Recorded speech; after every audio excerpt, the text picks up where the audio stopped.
আরে তুমি 450 টাকা দিয়ে দাও না, মিটে যাবে। এই 5টা মুরগি, এই যে এই একটা, দুটো, তিনটে, চারটে, আর একটা 5টা। এই যে মুরগি ব্যাপারী, এই যে মুরগি বাড়ি, এই যে তোমরা দেখো মুরগি বাড়ি 450 টাকা দিয়ে দাও করে। এই 5টা কক, এই 5টা দাম বলতে 80 টাকা করে। এই যে আমাদের মুরগি বাড়ি, এই যে ঝাড় মুরগি, এই যে ঝাড় মুরগি, এই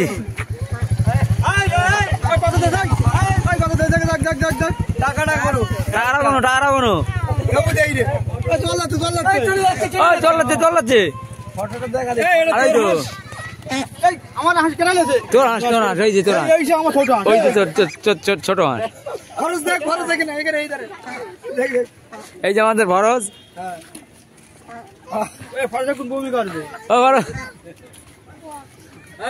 সব তোর তোর লস করে গেছে লোক।